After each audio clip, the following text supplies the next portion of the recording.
ایمان اور عبادت، یہ دو لفظ ایسے ہیں بندوں کو لفظ یاد ہے، وہ جانتے نہیں ایمان کسے کہتے ہیں اور عبادت کسے کہتے ہیں۔ میں 2001 میں گیا تھا حج پہ، تو وہاں پہ ہر روز خطاب ہوتے تھے، تو ہمارے جو قائد تھے محمد عباس قبلہ دنوی مرحوم ہو گئے ہیں، 6 ضلع کا کہ آج آپ نے خطاب کرنا ہے المؤذن ہوٹل میں۔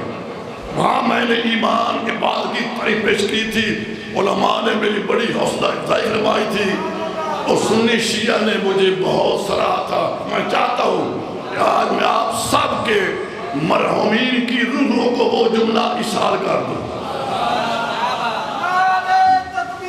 اللہ اکبر، یا رسول اللہ، حیدری۔ وہ دو جملے کیا ہیں؟ جملہ اپنے ذہن بالکل صاف رکھے، حاضر رکھے، جملے محفوظ کر لیں۔ اگر کوئی پڑھے گا تو مجھ سے سن کے پڑھے گا، پڑھنا نہیں۔ میں نے وہاں پہ پہلی دفعہ پڑھا تھا 2001 میں نے کہا تھا مسلمانان عالم یاد رکھو، ایمان عبادت ہے دو ذریعے آخرت تک جانے کے۔ ایمان کسے کہتے ہیں اور عبادت؟ اللہ کا لفظ آئے نہ ہو، جسے اللہ بھیجے۔ ماشاءاللہ محترم، لفظ بڑا قابل ہے۔ جسے اللہ بھیجے، بندوں کو قبول کرنا ہو، اس کا نام ہے ایمان۔ نہیں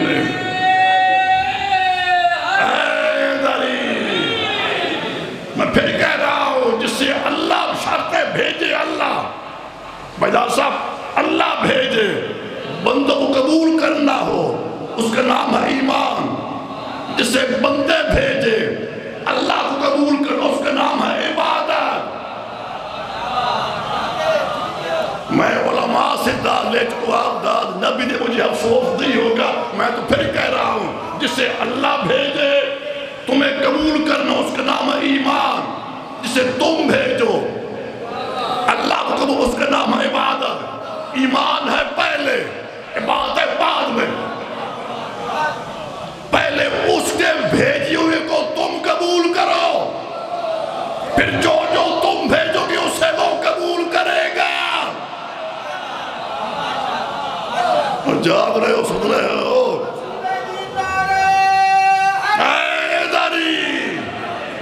نہیں سامنے، پہلے ایمان پہلے ہے، عبادت بعد میں ہے۔ پہلے اس کے بھیجے ہوئے کو تم قبول کرو، پھر جو تم بھیجو گے اسے وہ قبول کرے گا۔ اور یاد رکھو مسلمانوں، اگر اس کے بھیجی کو تم نے قبول نہ کیا، ساری زندگی بھیجتے رہو۔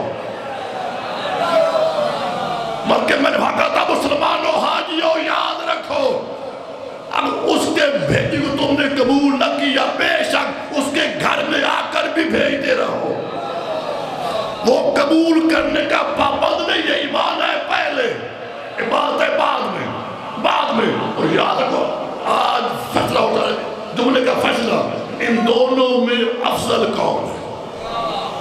بھائی صاحب حافظ فضائل کا، ان دونوں میں ایمان، ان دونوں میں سے افضل کون ہے؟ یہ آج یہ ساتھ بلا کے عظیم مزاخانہ میں جملہ پیش کر رہا ہوں اور فیصلہ میں آپ سے لے رہا ہوں، ذرا غور کرے، ان دونوں میں سے افضل کون ہے؟ تو میں کہتا ہوں تو ایک اصول پیش کرتا ہوں، دونوں کو کسوٹی پہ پرکھ کے دیکھ لیں کہ ایمان عبادت دونوں میں سے افضل کون ہے۔ ان دونوں میں سے جس کی کمی دنیا میں پوری ہو جائے وہ ہے مفضول۔ یار کوئی دور سے آیا تو بڑی داد دیتے ہو، میں گجرا والا سے آیا ہوں، آپ خاموش بیٹھے ہیں۔ میں پھر کہہ رہا ہوں، میں سمجھا رہا ہوں کہ اس کا فیصلہ ہو رہا ہے یہاں پہ اس عظیم مزاخانے میں کہ ان دونوں میں سے ایمان کے بعد دونوں سے جس کی کمی دنیا میں ہو جائے پوری وہ ہے مفضول، اور جس کی کمی کو کوئی چیز پورا نہ کر سکے وہ ہے افضل۔ آؤ ان دونوں کو ہم اس کسوٹی میں دیکھتے ہیں۔ ایک بندے کا انتقال ہو گیا، اتفاق سے اسی ایک نماز رہ گئی، بیٹے نے باپ کی جگہ نماز پڑھ دی، روزہ رہ گیا، بیٹے نے رکھ دیا، حج واجب تھا، بیٹے نے نیابت میں حج کروا دیا، اتنی عبادات میں کمیاں رہ گئی تھی، اولاد نے پورا کر دیا، تو پھر عبادت کی کمی دنیا میں پوری ہو گئی۔ اگر کسی مرنے والے کے ایمان میں ذرہ برابر کمی رہ گئی تھی تو اس کی اولاد چاہے ساری دنیا بھی خرچ کر دے، اس ایمان کی تھوڑی سی کمی کو پورا نہیں کر سکتے۔ کیوں؟ ایمان اسے خود لانا تھا۔ تو پھر ثابت ہوا کہ عبادت کبھی پوری ہو سکتی ہے، ایمان کی کبھی پوری نہیں ہو سکتی۔ اور پھر لڑتے کیوں؟ آؤ نہ جائے حضور کے پاس اور جا کر کرائے فیصلہ، حضور آپ بتائیں اصل ایمان کیا ہے؟ تو کائنات کے نبی نے علی کے شانے پہ ہاتھ رکھ کے کہا یا علی حبوں کا ایمان ہو، اے علی تیری محبت ایمان ہے۔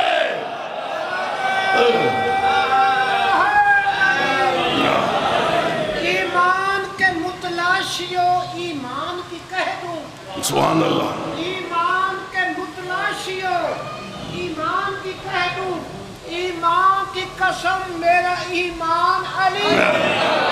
ماشاءاللہ حیدری آباد رہو۔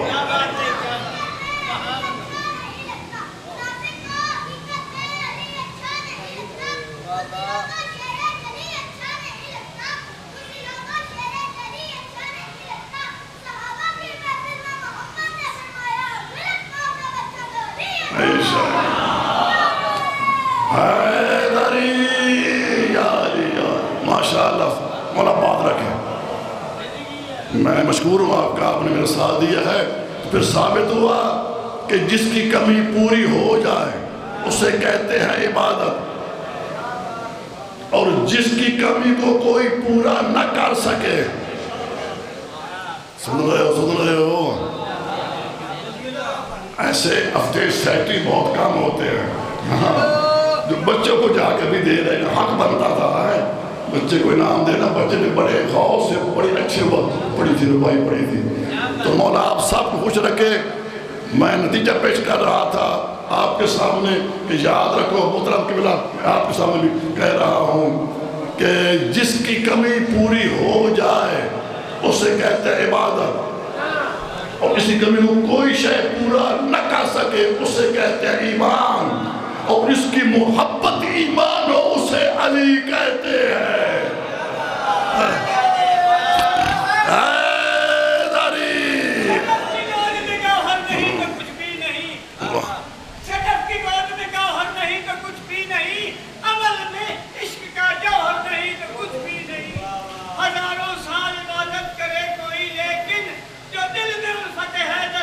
تو کچھ بھی نہیں، نعرہ حیدری علی۔ ہم نے علی کو علی کے کہنے پہ نہیں مانا، یہ علی نے نہیں کہا من کان محمد مولا فانا مولا، نبی کہہ رہا ہے من کنت مولا فہذا علی المولا۔ تو ہم نے علی کو مانا ہے تو نبی کے کہنے پہ مانا ہے۔ افسوس اسی بات کا ہے کہ دنیا نے اس خاندان کے ساتھ انصاف نہیں کیا۔ بغیر تمہید کے میں جملہ کہہ رہا ہوں، ماشاءاللہ بڑے میرے محترم پڑھنے والے بیٹھے ہیں، مولانا صاحب کے زبانوں میں تفسیر عطا فرمائے۔ میں جملہ کہہ رہا ہوں بھائی جان صاحب، بغیر تمہید کے کہہ رہا ہوں، کربلا شہر نہیں، شام ملک نہیں۔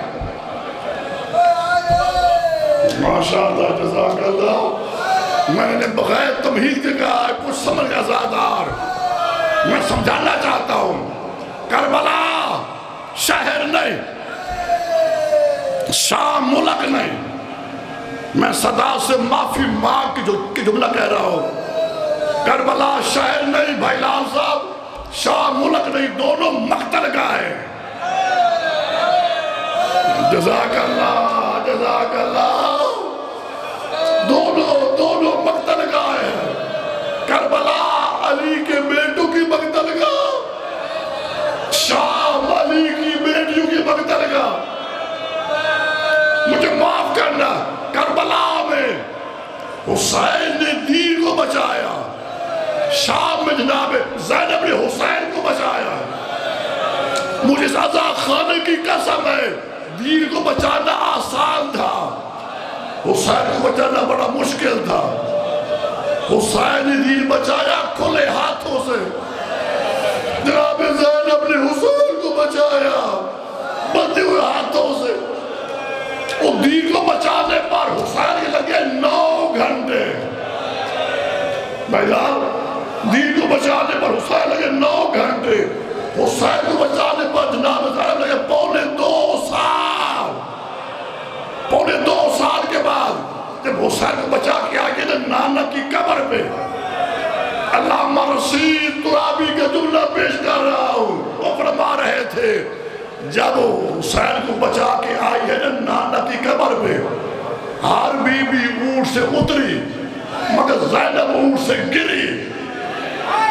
جب پھوپھی کو بنت سجاد نے دیکھا، اٹھانا چاہا، اٹھانا گیا، بڑی مشکل سے رونے کو پکڑ کہا نانا ناراض نہ ہونا، تیری بیٹی کافی دیر تک کھڑی رہی ہے.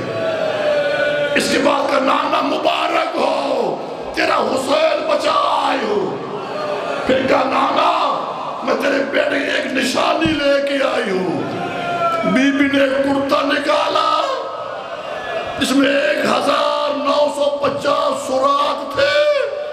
کہا نانا ہاذا قمیص ولدک الحسین، نانا تیرے بیٹے حسین کا کرتا لائی ہوں. رسول کی قبر ہلی. بی بی رو کر کہتی ہے نانا آج بیٹے کا کرتا نہیں دے سکے، میں 70 قدم کے فاصلے پہ دیکھتی رہی. آخری لفظ بی بی نے کہا نانا بھائی علی میں جملہ کہہ رہا ہوں، بڑا دردناک جملہ کہہ رہا ہوں. کہا نانا یہ تھا دن کا وقت، مر جاتا میں جملہ پیش نہ کرتا. حضراتاروں میں پھر کہہ رہا ہوں، مجبوری معصوم علماء ہیں جو ہمارے مسائل پہ پردہ ڈالے وہ شبر ہے. میں پھر کہہ رہا ہوں، بی بی نے کہا باپ نانا یہ تھا دن کا وقت، میں نے دکھایا تجھے بیٹے کا کرتا. سب کو تبالہ مجھے معاف کرنا. کہا نانا میں آدھی رات کے بعد تیری قبر پہ پھر آؤں گی، جب کوئی غیر محرم نہیں ہوگا میں اپنا کرتا بھی دکھاؤں گی مجھے کیسے بھائی کی لاش سے اٹھایا گیا. اللہ قوم ظالمین وصلی اللہ